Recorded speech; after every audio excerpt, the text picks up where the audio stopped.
Welcome to the Local Analog Podcast. On today's episode, we are talking with sports and travel photographer Thomas Skrlj.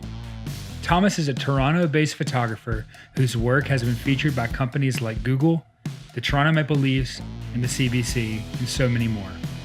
Thomas and I discuss work and life in light of the recent coronavirus pandemic, and of course, we talk cameras and gear. Please enjoy. Thomas, your last name kind of looks insane for people who might not have said it before. Can you just pronounce that for us? Yeah, it's going to be pronounced Skrlj. So Skrlj. The no vowels is usually what throws people off with that. Yeah, I think I've looked at it a bunch and I've said like schedule. That's probably mostly just like the Mississippian in me. I'm not sure. So I've heard it everywhere. Especially it's awful on like Instagram because my handle just looks like a bunch of jumbled up letters. Yeah. But it's actually just my first initial and my last name. Yeah, exactly. Well, man, thank you for joining this. I don't know what this is exactly going to pan out to be, but I'm going to call it a show for now. Awesome. No, thanks for having me. Yeah. So tell us a little bit about, who you are, what you do, and kind of where you're based. Yeah, I am a photographer based in the Toronto or GTA region in Canada. I would say I'm still currently balancing the freelance side of things with working a more 9-to-5 focused job. I haven't quite made that jump yet. And obviously things that are going on right now in the world with the whole COVID situation makes that a bit more of a dicier jump, just with all like the uncertainty and everything like that. I shoot a whole bunch of stuff. I shoot everything from like corporate products, corporate like events, all the way to professional sports, as well as some travel work on my more personal side of things, more film on that side of the things. And then, maybe I'm going to try re-answering that question. That was so jumbled up. No, that was good. That was good. I think what a lot of people probably know your work as is a lot of the sports work. Mm-hmm. And for me, like I live in the southeastern part of the United States. And so football is like a huge deal. Yeah. And when I started doing photography, that's what like everybody basically recommended I start with was like, why don't you start shooting some like, football games? And honestly, like for me, like the idea of doing that was like super lame and not cool. Yeah. Did you ever try? No, I've never tried. Oh, really? And I totally should. I shouldn't think it's lame. But like after seeing a lot of your hockey work, a lot of my mind was changed on that because I think seeing a lot of it has been, I guess, just like help me re-envision like what that kind of stuff can look like.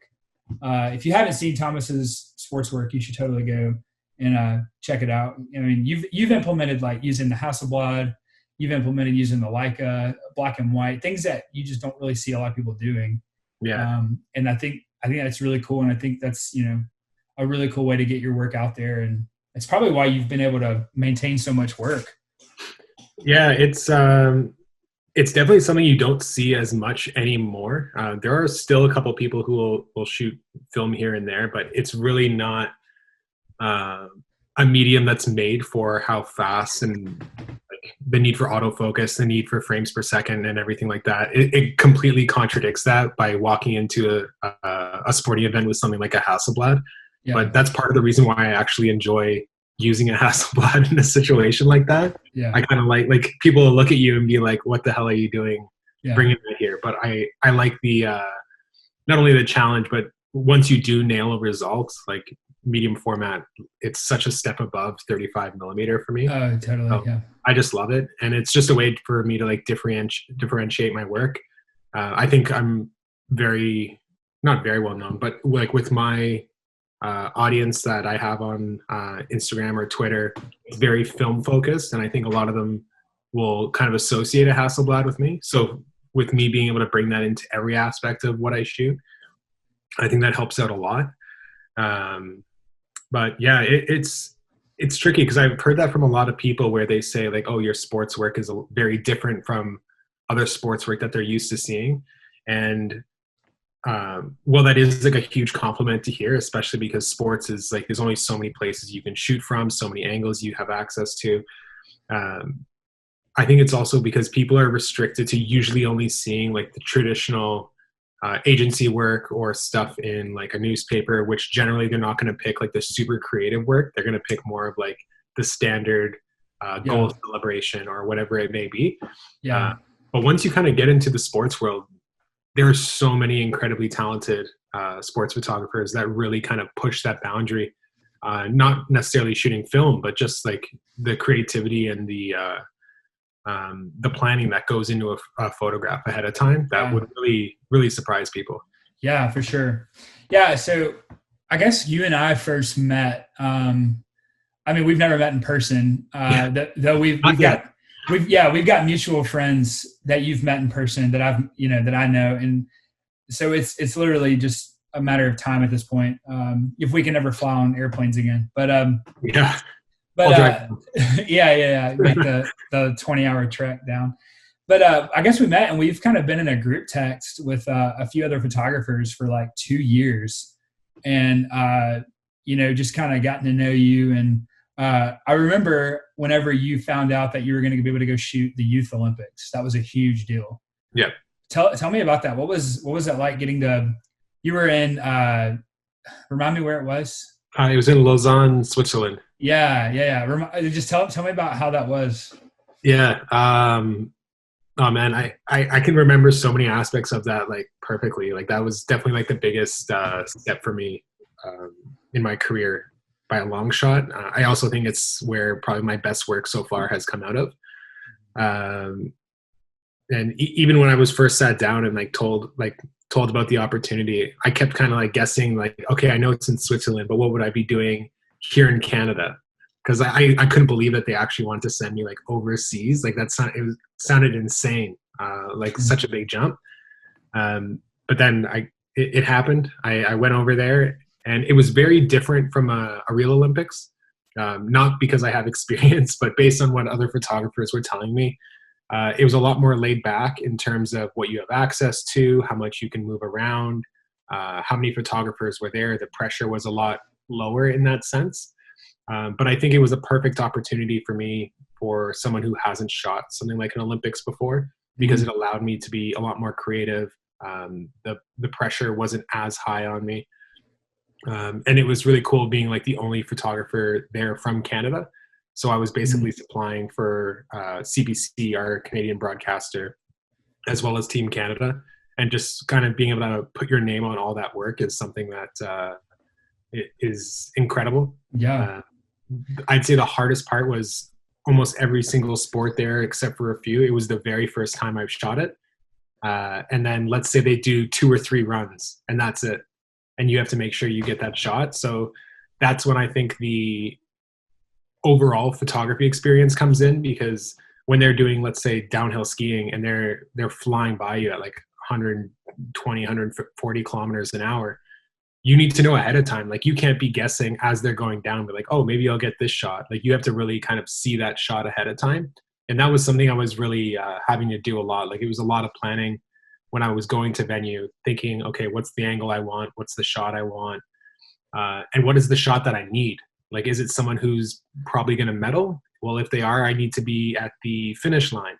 Or if they're not going to medal, then I can stay further up the course and kind of be a bit more experimental with that.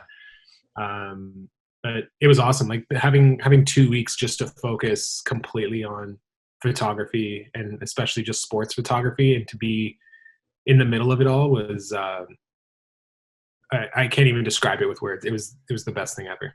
Yeah, and I would imagine that you had to be very careful, like with like certain equipment that you were bringing up there, because I mean, you're literally on a snowy mountain.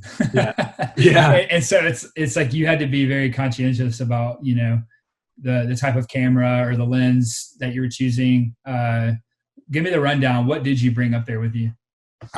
So generally when I would go, I actually did end up carrying a lot with me, just because I think it goes to my inexperience of being in those situations and knowing what I wanted.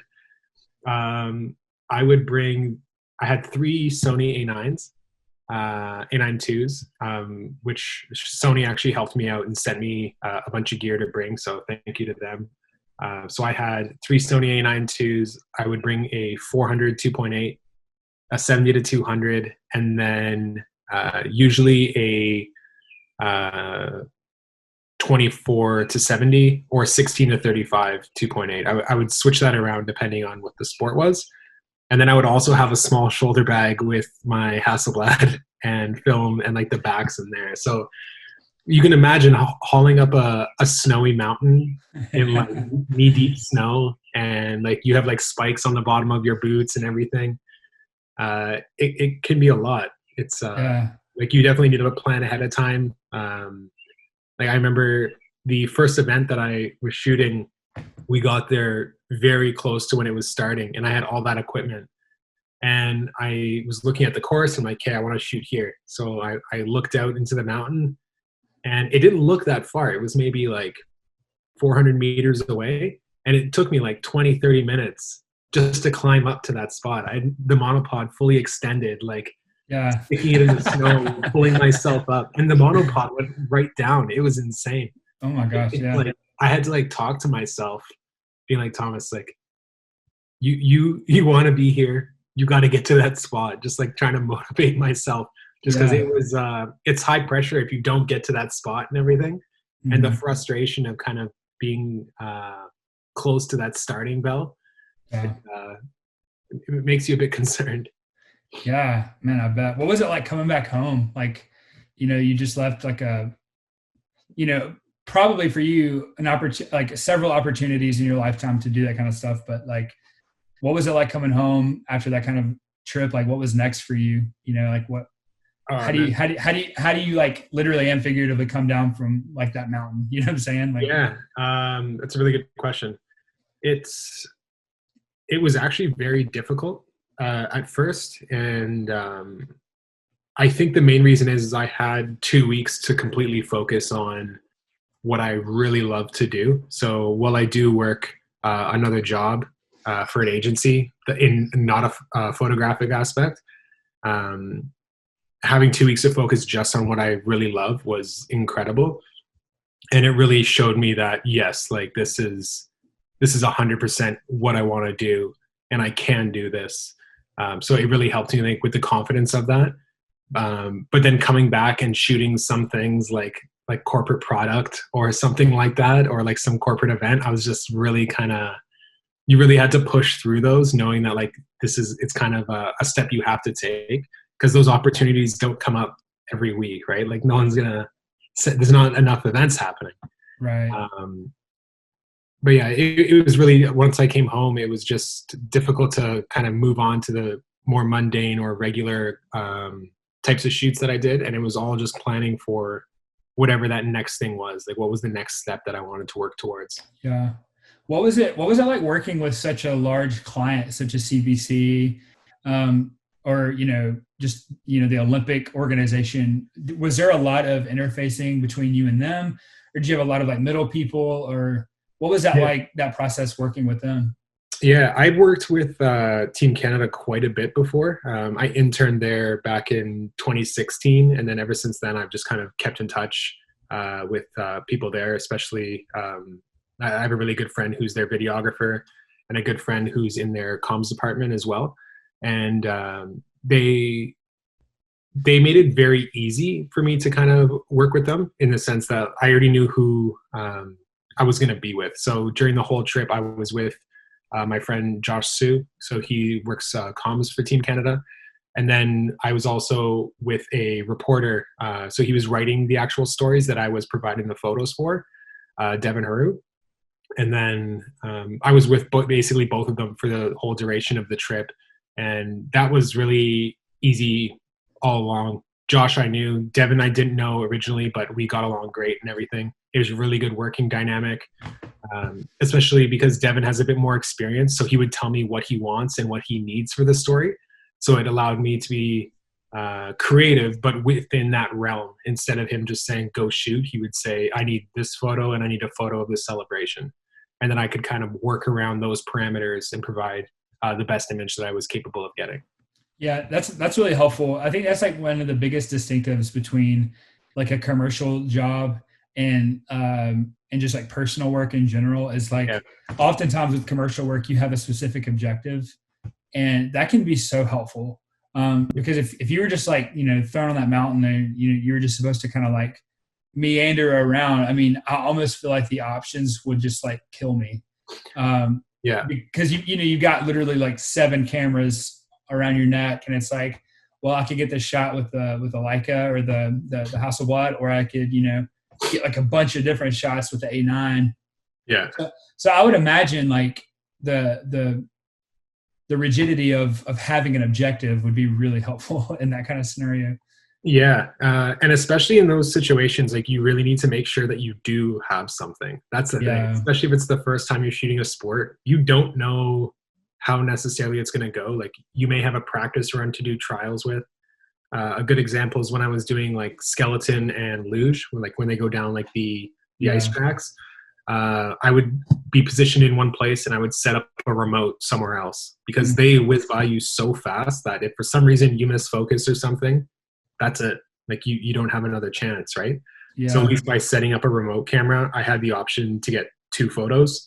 So for when the Canadians, they actually medaled, I had a remote halfway up the course and I was at the finish line. So when I was watching the broadcast, I knew when to hit my remote camera and it would fire away. And then I was already at the finish line, ready to get the celebratory shot. So it's those kind of parameters that kind of led me to do that by him saying we need a celebration shot. They're probably going to medal. So then I Yeah. think, okay, so I need to be at the finish line, and what else can I do to get a different type of shot? So Right. it was a lot of running around, but you had to know what you were hustling towards, type of thing. If you're running around Yeah. frantically, it wouldn't work out.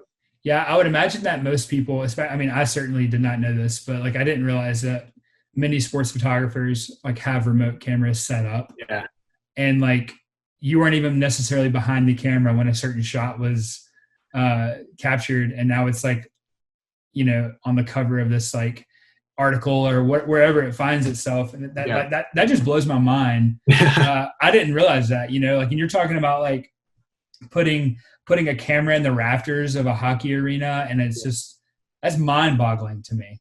Yeah, Uh, it's a lot of fun because one, it can provide an angle and a perspective that people aren't used to seeing.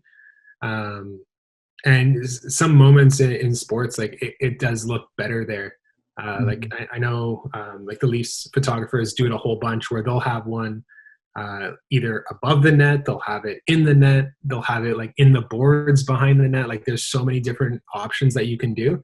And some moments, like someone, if they were to receive the puck like backdoor, like behind the goalie or something, and they're all alone, if you take a photo from normal ice level, it looks all right. But if you took one from above and you see the goalie kind of sprawled out and the guy wide open off to the side, it provides such a different like storytelling perspective than just kind of a normal level shot. So yeah, yeah. uh, yeah. You mentioned storytelling. How does that idea? This can be as like deep as we want it to be, but how does the idea of storytelling play into like sports photography? You know what I'm saying? Because Yeah. in some ways that can seem like just such like a go take a picture of this guy getting a touchdown, this guy getting a goal, kicking a field goal, whatever. It shows you how much I know about sports, right? Um, no, but like how does the idea of storytelling play into that for you? um, to me, it's a big thing because that's probably my favorite aspect of these of shooting sports is not necessarily the action itself, but it's the moments in between, the moments before, the moments after, those types of things. Um, as a sports photographer, once you have access, you can get access to some pretty cool things that fans or viewers may not necessarily always get to see. You get to learn like their players. What do they have? Like habits, like pregame habits, like even for like the Toronto Maple Leafs, like certain players will walk out of the room first and then they'll stand here and then they'll high five this one guy before the rest of the team comes out. So you pick up on things like that that you can kind of plan to capture and to help tell the whole story of like the team getting ready, going out to the game, getting a goal, getting scored against, whatever it may be. And then you can mix in some fans there as well. To me, that's really important because it's, again, like you said, by telling the whole story, it gives context to all the photos. And I think because we have access to see things that other people don't normally get to see, I think it's important to kind of help showcase those moments. Yeah. Yeah.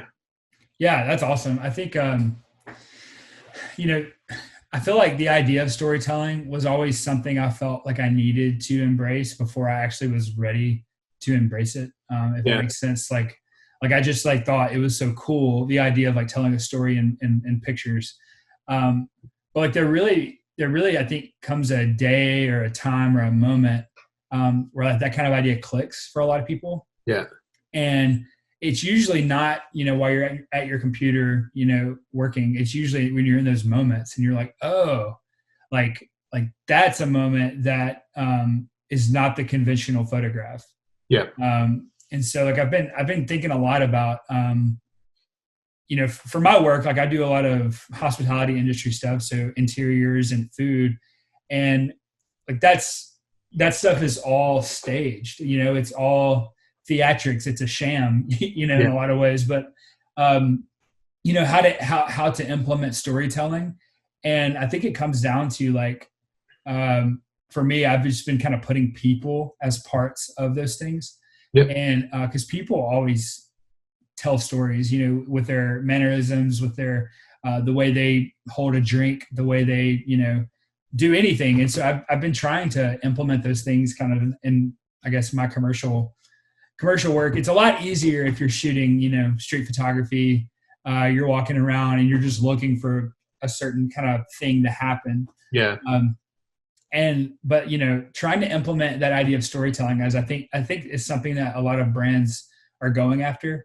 Because 5 years ago for me, I just wanted to know how to take a really good picture of a bottle of beer. And so like Yeah. I would spend so much of my time trying to make the beer look like pristine and perfect and like have like fake ice chips and like condensation.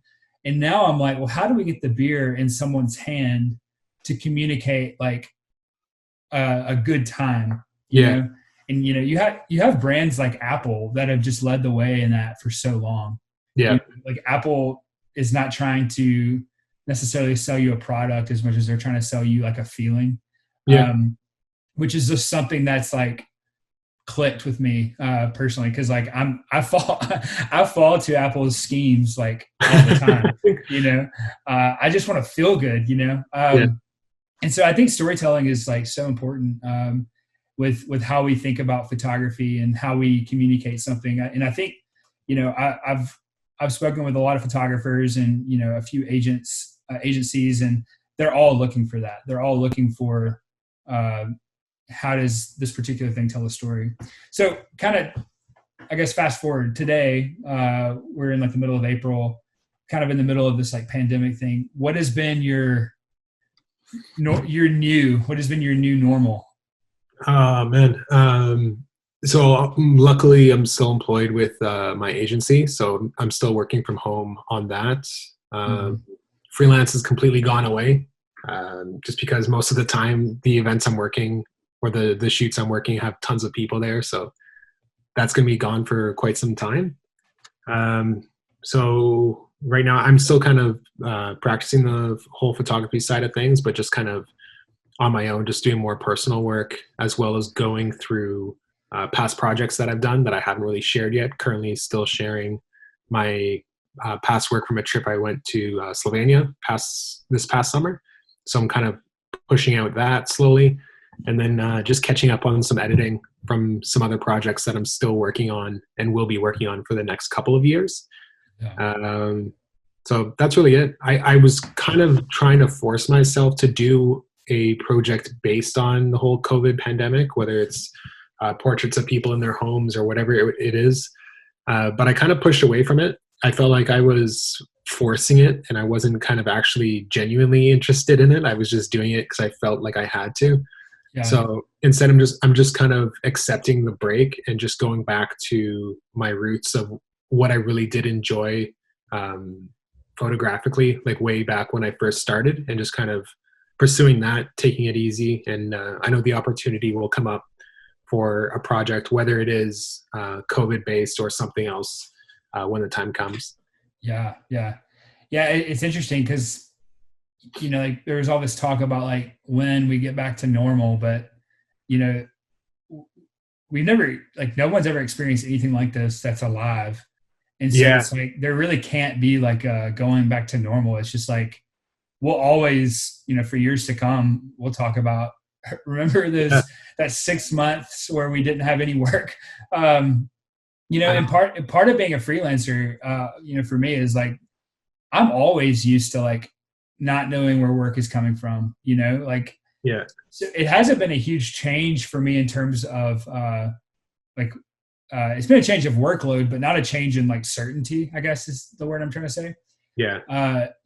I've been able to kind of maintain a few different types of jobs, and I've got some retainer clients that have obviously been helpful. But yeah, I'm with you. Like, it was something I thought about. Like, um, what would be a cool way to document this time, Yeah.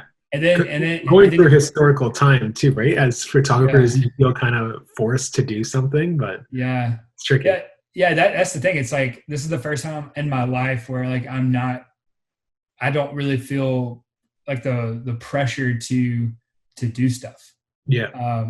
Like, I've got a family. I've got two children, and part of that is like, I've just been kind of utilizing this time to, you know, stay close with them, and invest time with them, and play outside, and like like there's no limit to the amount of like family walks you can go on, it seems. But I've been doing a lot more just taking pictures of randomness, Yeah. and just kind of enjoying it, and not really feeling the need to create things that are my next best piece or whatever. Exactly. And Well so said. I've just been kind of, I don't know, just enjoying what we've been doing. Obviously I'm really excited to get back to work. I've got like 7 or 8 projects that have just been postponed. Yeah. And, just so pumped to be able to get back to work. But I think there's a lot of good that'll come out of this. It kind of Yeah. helps us. It kind of helps us see that, we are not our jobs, and our jobs are not us. Like, we exist apart from our work as people. Yeah. So Yeah, and it gets hard. Like, it was a weird adjustment at first because I went from doing 2 jobs. Like, I'd work like 9 to 5, and then I would go shoot in the evenings, and weekends I was usually shooting Saturday and Sunday. So to go from that to working like a couple hours a day just with my agency from home, and that's it. It definitely opened up like a ton of room to do everything else. yeah, But it also showed me how much stuff I still have to do that I would have never have had time to do before. Like, I'm still yeah, working on so much personal stuff. So it's yeah, a weird blessing in disguise by having all this free yeah, time. But yeah, yeah, yeah, yeah. Yeah. I think for me, it's just like finding ways to be inspired, because you don't want to just like be like dormant, yeah, and then you don't want to you don't want to waste time, but you also don't want to put unnecessary pressure on yourself, because at the same time, it's like you're limited on what you can do, exactly. both legally and for the sake of other people, their safety. And so, we, for local analog, we've kind of just, like, I walked around and took some photos the other day, and I'm literally just going to make a video and talk about the photos. Yeah, Just because like walking around in public is just not really a huge option right now. A lot of people, in my state are not really adhering to like the social recommendation. distancing and stuff. Yeah. People are just straight up ignoring it. And so like the more you ignore it, the more you kind of ruin it for everybody else, it seems. Yeah. But yeah, so what do you think the first thing you're going to try to do, like your projects that you're talking about, like how are you going to implement those when all these restrictions let up? Oh man, uh, that's tough. I know you've been photographing a lot of like the areas that you kind of grew up in, right? So you've been photographing a lot of those, like. Yeah, I think. Well, I think for me, like, the next kind of thing I want to do would actually probably happen regardless if this is lifted or not. Yeah. I went on a like a hunting slash fishing trip with some family just to kind of document it. They've been doing it for the past like 30 years. Yeah. That's cool. So I went with them just to kind of document that fish, that kind of stuff. And it's like way up north. Um, so I think that'll probably still happen this year if we won't be able to fly in, but we'd actually have to take a day or two to portage to the spot that we usually camp at. So Yeah. I think that's like my next really big thing that I want to work on. I want to work on it for a couple of years just to get a really good feel for what that experience is like before I Mhm. push anything out. I Yeah. shot it for the first time last year, so I have a general idea of what direction I want to take that in, but it needs a lot more work till it's where it needs to be.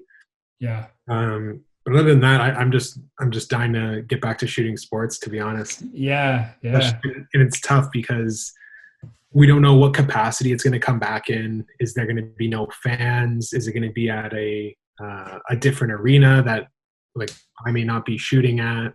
So it's tricky because that's really the direction I want to push my career in. But Yeah. that side of it is really kind of in jeopardy right now. Yeah. Yeah. So Yeah. Yeah. gotta Yeah, kind of man. wait to see for a couple more answers to reveal themselves and then Yeah. Yeah. make decisions there. Yeah. So that's I'm right there with you. It's like, you know, there's just so much unknown, when it Yeah. comes to you're at the mercy of so many other, factors working out and so it's really hard to say. Yeah. I've been doing some like random online stuff. Like I've been doing some like the master classes Yeah. Yeah. and the Joel Marowitz one. Yeah. Did that one as well. Dude, it's so sick. And it's like when he just goes out and photographs on these little Italian towns, Yeah. and you're just like, oh my gosh, I just want to freaking travel so bad. Like I just want to get out of this house I think that's a good way to describe of how I've been shooting during this. Like I watched the Joel Marowitz masterclass earlier on, and then like the next couple of days I went out shooting up north, and I was walking around and like viewing things almost like how he would describe them. How he was like, he's very enthusiastic and almost to the point where it's over top when he's talking about like lights or something like that or a shade. Like he's yeah, super passionate about it, right? yeah, So when I was going out, I was picking up on these very little things that generally I would kind of just like walk right by. And I wasn't thinking too much about it. It was just kind of coming naturally. So I thought that was really cool. And that's something I would love to kind of keep going past this whole yeah, epidemic. Like, there's so many things that like now I'm like, oh, I'm going to go shoot this or I'm going to go there to yeah, shoot. But it's only because of the situation we're in. I'm hoping to continue that after the whole lockdown as well. You know what I mean? yeah, yeah. I love what he talks about, photographing light. Yeah. And he is such like an artist at heart. It's kind of made me wonder, like, if you took my arms away, like, would I still be able to create art? Would I still like want to be an artist? Yeah. Because like I have such a fascination. It's a dual fascination between like I love like old tactile cameras, just like like huge Pentax, Yeah. mechanical, just machines. And so part of me like has to ask myself, like, do I enjoy like operating a camera and like being an artist? Because there's really the dual side for me. Yeah. I really enjoy getting my hands on like a good piece of equipment, but also like if you cut his hands off, Joe Marowitz's hands, he would still make art. Like he would figure out a way, Yeah. to make art, and it would be really good. Yeah. He has that one shot. He's literally like in that yellow alley, and he's walking and he sees like a shadow of light. Yeah. And it's just like, yeah, like I probably may have noticed that, but like the photo he makes out of it is just like iconic immediately. It's like, wow, Yeah. like, and it's so simple. And for me, like I think the past year or two, I've been trying to think through making my workflow so much more simple. I think we all kind of came into photography thinking through like, you have presets and all kinds of different, color filters and grading. And you just look at his stuff and it's like the most simple stuff ever. Yeah. And I've been trying to kind of get back to just keeping things simple, and because I would imagine like with sports work, you want a consistent look. Yeah. Like of course you have your black and white, but you don't just upload all your photos and throw a filter on all of them and export them. No, you have to be careful too, right? Because you have to kind of follow like the journalistic rules in terms of like how much you're editing. Like you're never going to cut it, like clone anything out or clone anything in. That's a big no. And even like the grade that you're doing to it, like some people can go a bit further and kind of they'll alter colors a bit, where like the blues don't look blue or the reds look more like orange based on whatever their look may be. Yeah. But generally I try to make it pretty accurate to what I'm seeing, and just kind of like increase the contrast, bring down the blacks, whatever it may be. Mm-hmm. Some noise reduction, that type of stuff. But generally my edits are pretty quick, especially because I need to file during the game, like in between intermissions and everything like that. So you can't have a really complicated workflow just because you won't have enough time. Yeah. How do you handle storage for all that? During a game, it's all on my computer. I'll make sure there's enough space to fit a game worth on there, usually 2 games worth. And then once I get home, I'm backing everything up onto 2 different hard drives. So it's all mirrored separately. And then, it's a lot of storage. Yeah, I would imagine. I've bought into the network attached storage this year. Yeah. And I really have enjoyed the workflow of just like, I use this application called Carbon Copy Cloner. Yep. And it's so easy. You literally you set the folders, the parameters you want it to back up to, and you just hit go, and it just does it for you.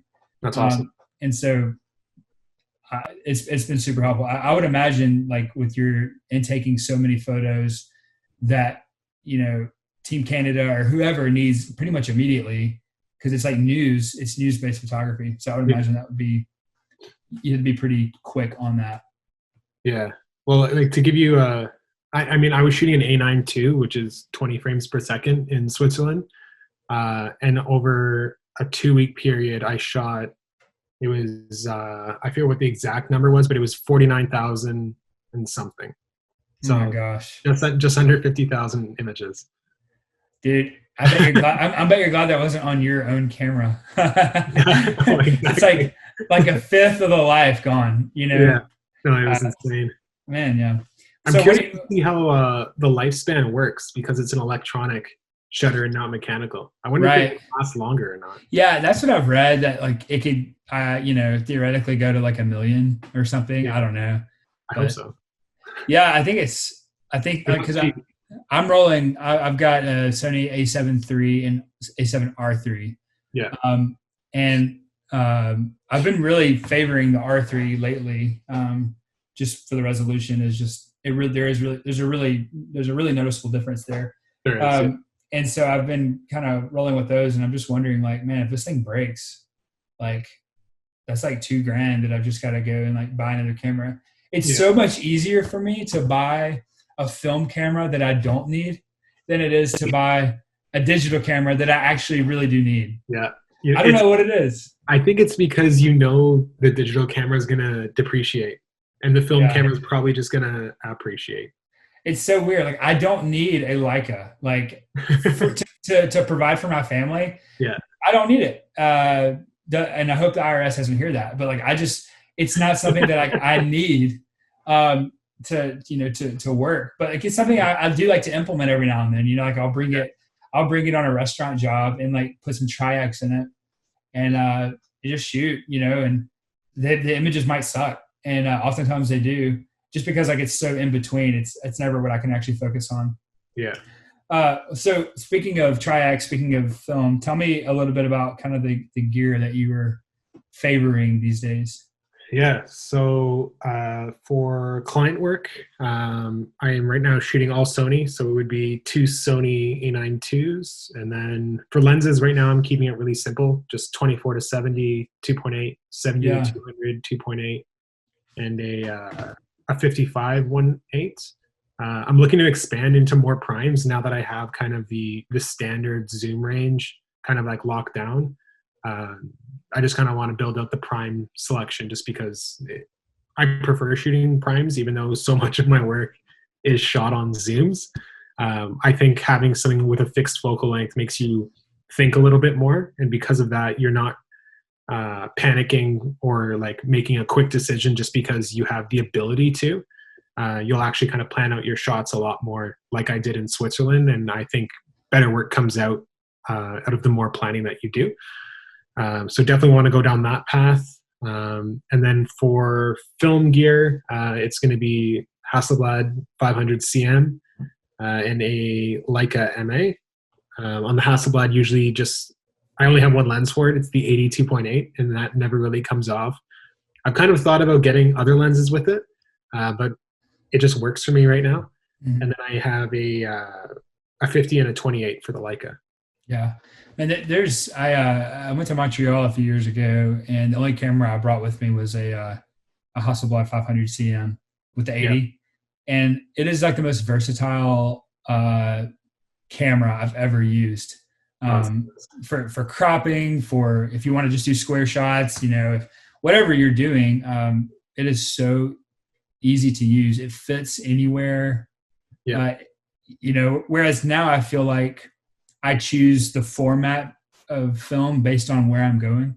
Yeah. Um, Oftentimes, if I'm traveling, I don't have space, nor do I want to carry around a Pentax 6.7, Yeah.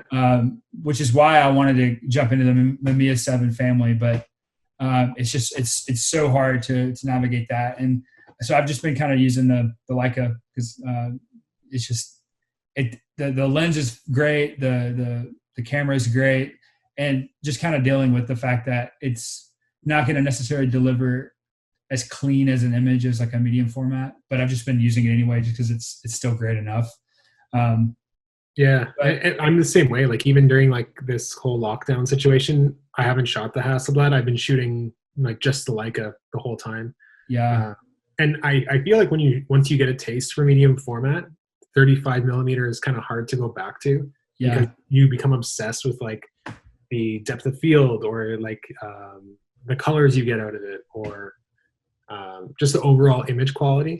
yeah, Uh, but I think you hit a point. I think I've kind of reached that time where you start to appreciate, and it sounds so like overdone, but you start to appreciate the imperfections of 35 millimeter, like the yeah, heavy grain or whatever it may be. yeah, Uh, you start to kind of enjoy that a little bit more. yeah.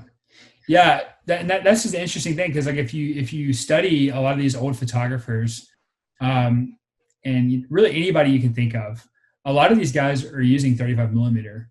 Yeah. Like I know Joel Merowitz, he was 35 millimeter primary shooter, but when he started documenting the 9/11 aftermath, he's out there with like a 4x5, 8x10. I Yeah. don't know exactly what the camera was, but it seems like there was a functional purpose for him using that camera Yep. is for archival, like these pictures went and like they're among the only photos we have of that whole aftermath. Yeah. And, And and I think it, sorry to cut you off, but I you're think it good. goes to, with Joel, when he's shooting street, it's all going to be 35. And I think he kind of touches on it a bit, but when he goes out to shoot street, he doesn't know if he's going to get something. And I think that's where like 35 millimeter film works out more, where like you don't know if something's going to be there. You don't know if an image is going to appear for you. But when you do know that like you're going to have to photograph something and you know exactly what it is, that's when you can bring out something like medium format, or you can bring out something like an 8x10 or something like that, because Yeah, you're not going to be lugging it around like trying to find an image, right? Especially with yeah, how slow of a camera they are. yeah, yeah. I've got a 4x5 that I've probably lugged out once, Oh, really? and it's just I remember I did it and I was an idiot, and I've got it on video. I've got it on video and local analog to prove it. But I went out there and we shot this like huge, like people call it the Grand Canyon of Mississippi, but we have it on a video. And I go out there and I shoot this huge like canyon, Yeah. and like the lens I think goes to like 4.5 is like as wide open as it gets, and the medium format guy in me is like, oh yeah, let's open it wide up. And I opened it wide up and shot this huge landscape. And I found out like later, like, oh, I was supposed to do like f/22 for like landscape, or I was supposed to do like, stop it down way more. And like I get the photo back and like a tiny little like leaf, like 100 yards away is in focus, and everything else is blurry. No And way. and then like I was like, I did not realize how much like the compression would be with using 4x5. So That's I want to crazy. get back out there and do it again, but it really is a commitment. Yeah. And like getting it processed. Like I had a guy locally who was processing it, and he moved, and so uh, I've got some film left over. So I need to get out there and just shoot it because it really is fun and it's just different. Yeah, that's the probably next step for me camera wise is getting into 4x5. Yeah. And for me, it's like uh, David Burnett. He's a photographer who shot a lot of sports. He shoots some politics now, but I know him really well from the photographs he took at the London Olympics, where he took a speed graphic 4x5, Mm-hmm. and he was shooting them with like almost like a tilt shift effect, and it was unreal, like the images of how they look. Yeah. So I want to be able to shoot 4x5 in my own kind of sports environments um, as well as everything else. Like I think like the larger the format, the better at this point. You just kind of keep Yeah. growing and wanting to shoot more and more, Yeah. and everything else becomes quick. Like the Leica after a while becomes faster than a digital camera. Uh, Yeah. the Hasselblad I'm really fast with now. So I feel like I want something that once again will completely kind of stop me from rushing anything. I'm really going to have to kind of stop and think about the photo of every kind of detail. Like on a medium format camera, if you shoot at f4 or like f5.6, like not too much of a difference, but Right. uh, Yeah. It's funny how like 4x5 would be a bit different. it's funny because like people, you hear the saying like buy film, not megapixels or something like that. But Yeah. it's interesting because even for film shooters, like the idea of like bigger is better is still a thing. It just plays itself out in formats more than switching to a different digital camera, Yeah. and you'll still end up spending way too much money Yeah. on a bunch of random stuff that you may or may not need. But Yeah. The film cameras aren't cheap. no, they're not. And but like that's the thing. It's like that's how I justified buying the Leica MP. I was like, there will always be someone around to buy this camera back for me. Or I jokingly said on our last video, like I'll probably keep this thing and give it to my daughter unless like I need to sell it to pay mortgage next week. So that's kind of like I'm joking, but I'm also like, I've Yeah. basically got like a brick of value here. It's true. Not that I'm buy and sell just for the sake of value, but And it's interesting too, because I've talked a couple times about this with other people, but the future of film photography as a whole is very up in the air. Like already the people who are servicing cameras, like some may not be kind of teaching their next in line, or like an apprentice or something. right. So, well, film may be produced by like Kodak and Ilford and Fuji for like the next couple of years. What happens when you can't service a camera anymore, right? Yeah.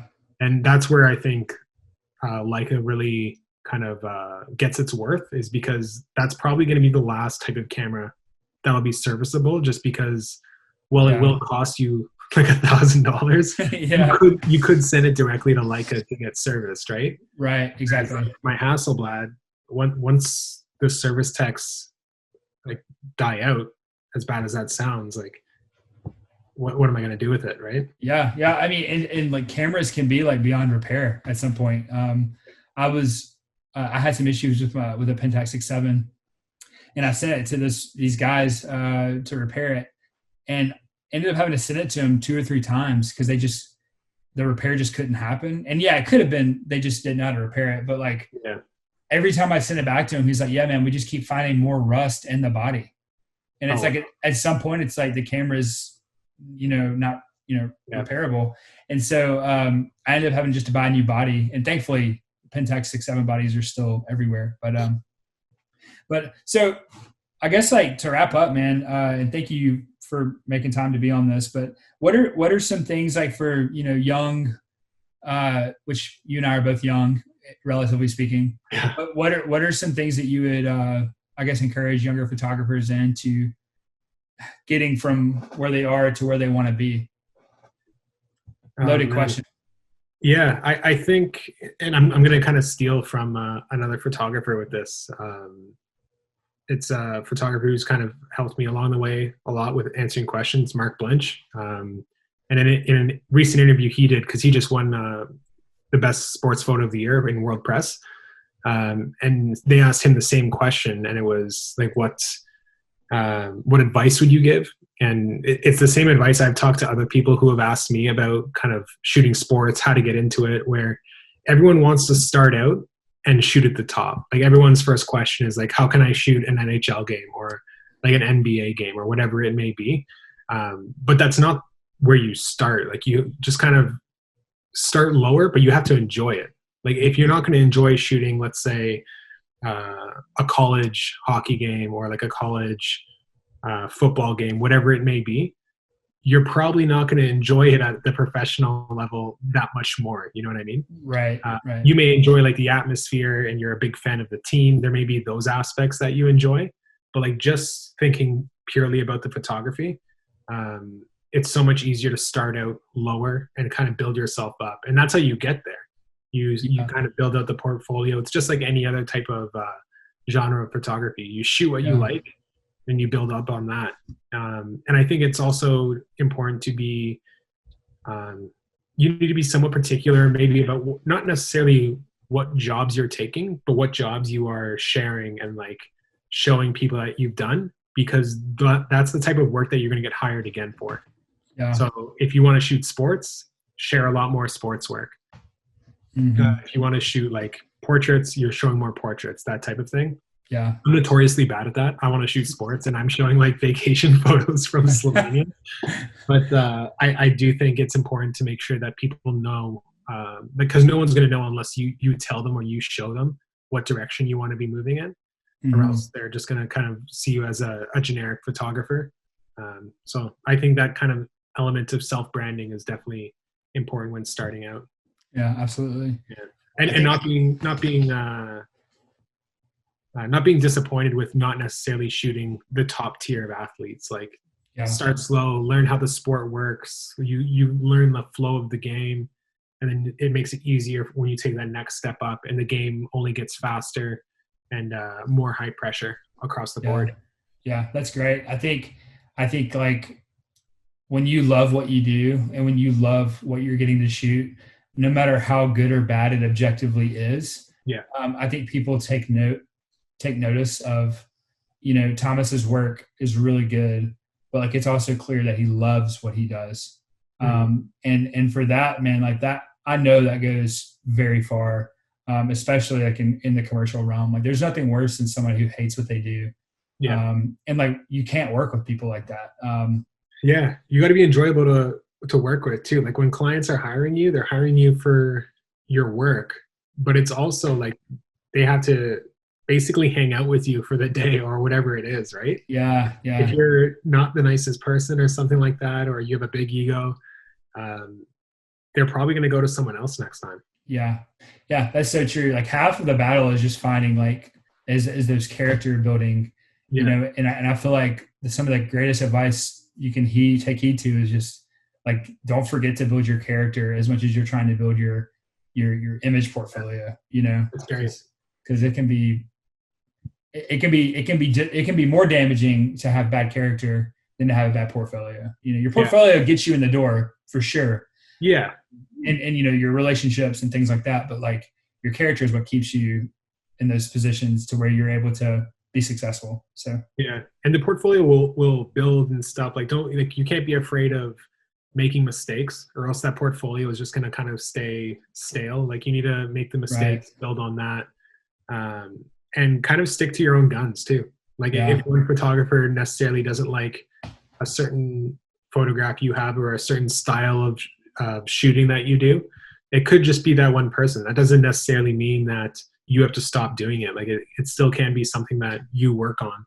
Yeah. It's even like with me with film, like a lot of photographers think it's ridiculous that I'm shooting sports with like a film camera and everything like that, but it's not going to be something that I give up. It's usually at like the top of mind of me kind of bringing it onto a shoot and trying to plan when I can use it, when it's Yeah. appropriate and everything like that. Yeah. And that's the other thing. It has to be at an appropriate time. Yeah. If the comedian's doing their run down the ski hill, I'm not going to be shooting film. I'm going to be making sure I get the shot. Right. But, yeah. There's a practical element to that, yes. and like a lot of like the best photographers who have been shooting for decades, who came up in film that are now shooting digital. Like that's also telling too. It's like a lot of these people aren't shooting film anymore.